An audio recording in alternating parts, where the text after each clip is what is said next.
بسم الله الرحمن الرحيم. الرحمن علم القرآن،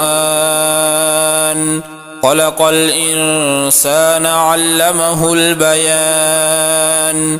الشمس والقمر بحسبان، والنجم والشجر يسجدان. والسماء رفعها ووضع الميزان، ألا تطغوا في الميزان، وأقيموا الوزن بالقسط ولا تخسروا الميزان. والأرض وضعها للأنام، فيها فاكهة والنخل ذات الأكمام، والحب ذو العصف والريحان. فبأي آلاء ربكما تكذبان؟ خلق الإنسان من صلصال كالفخار، وخلق الجان من مارج من نار. فبأي آلاء ربكما تكذبان؟ رب المشرقين ورب المغربين، فبأي آلاء ربكما تكذبان؟ مرج البحرين يلتقيان، بينهما برزخ لا يبغيان. فبأي آلاء ربكما تكذبان؟ يخرج منهما اللؤلؤ والمرجان. فبأي آلاء ربكما تكذبان؟ وله الجوار المنشآت في البحر كالأعلام. فبأي آلاء ربكما تكذبان؟ كل من عليها فان، ويبقى وجه ربك ذو الجلال والإكرام. فبأي آلاء ربكما تكذبان؟ يسأله من في السماوات والأرض، كل يوم هو في شأن. فبأي آلاء ربكما تكذبان؟ سنفرغ لكم أيها الثقلان. فبأي آلاء ربكما تكذبان؟ يا معشر الجن والإنس إن استطعتم أن تنفذوا من أقطار السماوات والأرض فانفذوا، لا تنفذون إلا بسلطان. فبأي آلاء ربكما تكذبان؟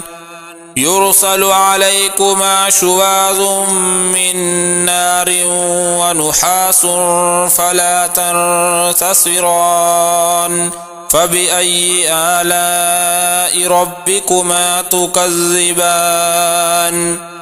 فإذا انشقت السماء فكانت وردة كالدهان. فبأي آلاء ربكما تكذبان؟ فيومئذ لا يسأل عن ذنبه إنس ولا جان. فبأي آلاء ربكما تكذبان؟ يعرف المجرمون بسيماهم فيؤخذ بالنواصي والأقدام. فبأي آلاء ربكما تكذبان؟ هذه جهنم التي يكذب بها المجرمون، يطوفون بينها وبين حميم آن. فبأي آلاء ربكما تكذبان؟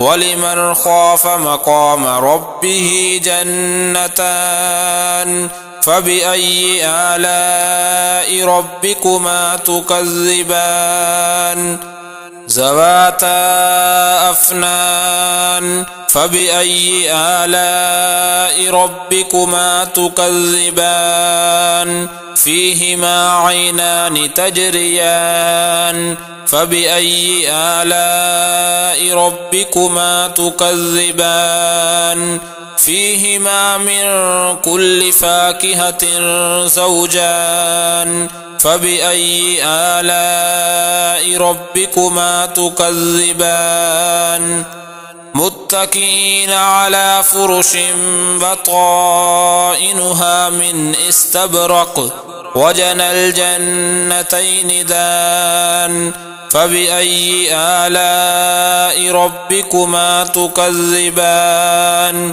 فيهن قاصرات الطرف لم يطمثهن إنس قبلهم ولا جان فبأي آلاء ربكما تكذبان كأنهن الياقوت والمرجان فبأي آلاء ربكما تكذبان هل جزاء الإحسان إلا الإحسان فبأي آلاء ربكما تكذبان ومن دونهما جنتان فبأي آلاء ربكما تكذبان مدهامتان فبأي آلاء ربكما تكذبان فيهما عينان نضاختان فبأي آلاء ربكما تكذبان فيهما فاكهة ونخل ورمان فبأي آلاء ربكما تكذبان فيهن خيرات حسان فبأي آلاء ربكما تكذبان حور مقصورات في الخيام فبأي آلاء ربكما تكذبان لم يطمثهن إنس قبلهم ولا جان فبأي آلاء ربكما تكذبان متكئين على رفرف خضر وعبقري حسان فبأي آلاء ربكما تكذبان تبارك اسم ربك ذي الجلال والإكرام